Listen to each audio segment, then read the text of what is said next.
Haleluya. Hari ini saya akan membagikan tentang keseimbangan kasih karunia dengan iman. Nasnya akan saya bagikan kepada saudara Efesus pasal yang kedua, ayatnya yang ke-8 sampai dengan ke-9. Demikian firman Tuhan. Sebab karena kasih karunia kamu diselamatkan oleh iman, itu bukan hasil usahamu, tetapi pemberian Allah. Itu bukan hasil pekerjaanmu. Jangan ada orang yang memegahkan diri. Saudara yang dikasihi oleh Tuhan, saya akan soroti dulu tentang kasih karunia. Tubuh Kristus gereja dikelompokkan ke dalam dua kelompok sebenarnya secara garis besarnya. Nah, yang pertama kelompok yang menekankan anugerah. Ya, artinya apa yang Tuhan lakukan. Dan yang kedua adalah kelompok yang menekankan iman. Ya, apa yang kita lakukan. Nah, dan dua kelompok ini saling tuduh menuduh, ya, dan dari dulu belum pernah bisa diperdamaikan, ya, belum pernah bisa diperdamaikan. Sehingga untuk membahas kedua hal ini sebenarnya tidak perlu kita berdebatkan karena habis tenaga pikiran, padahal tidak akan mungkin ada hasilnya. Oleh karena itu kedua kelompok ini sebenarnya mengarah ke dalam satu pertanyaan. Ya, pertanyaannya adalah apa yang harus saya lakukan? Yang manakah bagian Tuhan dan yang mana bagian saya atau orang yang percaya? Itu pertanyaannya. Ya. Nah, anugerah memang pemberian Tuhan semata-mata. Ya. Saya coba bacakan bahwa dalam Titus, ya, pasal yang kedua ayat 11, demikian firman Tuhan untuk pembanding bagi kita. Nah, dikatakan begini, karena kasih karunia Allah yang menyelamatkan semua manusia sudah nyata. Ya, saya coba garis bawahi, menyelamatkan semua manusia telah nyata. Nah, sehingga anugerah itu sebenarnya berlaku untuk semua manusia. Nah, dengan demikian maka yang menonjolkan tentang predestinasi, ya, saya juga kurang sependapat. Kenapa saya kurang sependapat? Karena benar ada ayatnya, ya, siapa yang ditentukan dari semula dipredestinasi, ada dalam Alkitab. Tetapi menekankan kedua hal ini, ya, ekstrim kiri dan ekstrim kanan, itu menurut saya berbahaya juga, ya. Nah, kalau boleh saya pinjam apa yang diistilahkan, yang mungkin sering juga saya ajarkan di dalam kelas di perkuliahan. Nah, orang yang menekankan anugerah Tuhan, ya, ini hanya pengistilahan saja, disebut dengan teologi kucing. Ya, tak seorang pun merampas kamu dari tanganku. Jadi kalau ada kucing bawa anak, maka untuk anaknya lepas, maka kita harus pukul dulu kepala kucingnya sehingga dia menggelepar, baru lepaslah anaknya. Nah, tapi persoalannya siapa yang bisa berbuat seperti itu kepada Tuhan? Nah, itulah yang dipegang oleh orang-orang yang menekankan predestinasi. Lalu yang kedua disebut dengan teologi kera. Teologi kera ini Maksudnya anaknya bergelantungan, kalau ada yang mengejar maka kerahinya akan melompat-melompat, tapi anaknya bergelantungan. Nah, maka induknya bilang, ya kalau kamu tetap memegang erat leher induknya, ibunya, maka kamu akan tetap selamat. Ya, terserah kamu kalau kamu pegang erat, kalau enggak jangan salahkan ibu. Lalu ada satu peristilahan yang disebut dengan teologi kanguru. Teologi kanguru ini ada kantongnya, maka kalau ada yang mengejar atau dia melompat ibunya, maka anaknya masuk di dalam kantongnya. Maka dia bilang, selama kamu ada di kantong itu dan kamu tidak melompat keluar, maka kamu pasti selamat. Nah, saya tidak akan memperdebatkan ketiga hal ini, hanya memberikan penjelasan saja karena kita tidak cukup waktu. Nah, tapi yang saya soroti pada hari ini, menurut Titus pasal 2 ayat 11 tadi, bahwa keselamatan itu bagi semua manusia. Nah, kalau dia tergantung kepada Tuhan saja,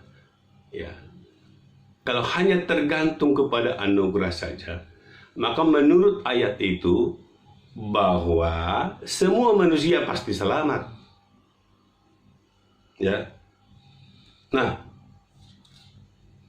jika anugerah semata bisa menyelamatkan, maka semua orang sudah selamat menurut Titus pasal 2 ayat 11. Nah, jadi kasih karunia itu semua bagi manusia, tidak hanya bagi orang tertentu, termasuk juga kasih karunia itu sama yang kepada Judas dan kepada kita. Kita orang percaya ini. Nah, Bapak Ibu beserta saudara yang dikasihi oleh Tuhan, kita akan mencoba membahas tentang memadukan keduanya. Sebenarnya kalau menonjolkan salah satu ini, itu akan berbahaya juga menurut saya. Hanya menonjolkan anugerah Tuhan, dia akan masuk kepada salah satu ekstrim kiri misalnya. Hanya menonjolkan perbuatan saja lewat iman, itu masuk ke ekstrim kanan. Dan dua-duanya ini menurut saya bisa berbahaya kepada kehidupan orang yang percaya. Nah, kenapa? Nah, orang yang menekankan hanya perbuatan saja biar selamat, ini pun sangat berbahaya. Itu sangat berbahaya. Nah, jadi ketika seorang memadukan imannya, kembali kepada ayat firman Tuhan tadi dalam Efesus pasal yang kedua, ayatnya yang ke 9-8, sebab karena kasih karunia kamu diselamatkan oleh iman, itu bukan hasil usahamu, tetapi pemberian Allah. Itu bukan hasil pekerjaanmu. Jangan ada orang yang memegahkan diri. Memang di ayat 5 tadi dikatakan, Efesus pasal 2 ayat 5, telah menghidupkan kita bersama-sama dengan Kristus sekalipun kita telah mati oleh kesalahan-kesalahan kita. Oleh kasih karunia kamu diselamatkan. Nah, jadi saudara yang dikasihi oleh Tuhan, saya akan coba berikan satu ilustrasi tentang sodium klorida, atau yang biasa disebut dengan garam, garam. Nah, kalau salah satu ditekankan, tidak menyeimbangkan tentang kasih karunia dan iman, nanti itu akan seperti zodium dan klorida yang dipisahkan. Baik zodium maupun klorida klorin, itu dua-duanya adalah racun. Jika Anda menekankan atau hanya menggunakan salah satu saja, tidak dalam takaran yang memadai, maka itu akan bisa menewaskan kita. Ya. Salah satu itu dipakai, tidak digabung dua-duanya, itu akan menjadi racun. Akan tetapi jika kita mencampurkan dua-duanya, zodium dan klorin, maka kita akan mendapatkan garam mineral yang dibutuhkan untuk kelangsungan hidup kita. Nah, jadi saya juga tidak, para penganut ya secara pemahaman teologi ya, saya tidak berbicara tentang doktrin dulu. Nah, saya juga tidak pro Calvinis, saya pun tidak pro Armenian, ya saya pro Tuhan Yesus sajalah. Bagaimana firman ya mengajar saya, bagaimana firman itu memberi kepada kita pemahaman, ya seperti itu saja. Nah, ya sehingga yang benar adalah kita diselamatkan oleh anugerah. Tapi kita tidak hanya selamat oleh anugerah, harus melalui iman. Kedua hal ini harus dipadukan. Kita diselamatkan oleh anugerah, yes. Tapi itu tidak akan menyelamatkan. Karena anugerah itu berlaku untuk semua orang. Sama seperti yang dikatakan oleh Titus 2 ayat 11. Tetapi yang membedakannya, bagaimana kita anugerah itu direspon dengan iman. Maka ada keseimbangan antara anugerah dan iman. Dan jika itu terjadi dalam kehidupan kita, disitulah keselamatan itu berada. Keselamatan yang diberikan Tuhan kepada kita adalah anugerah, tapi itu termanifestasi dalam diri seseorang jika di dalamnya ada iman. Nah, karena dikatakan jika kamu mengaku ya dengan mulut mengaku dan hati percaya, maka disitulah diselamatkan. Demikian kita akan ketemu di dalam kesempatan yang lain di channel Kapal Berkat, kapal yang menghantar berkat kepada saudara.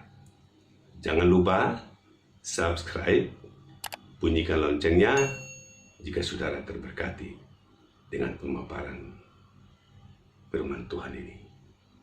Tuhan Yesus memberkati. Haleluya. Amin.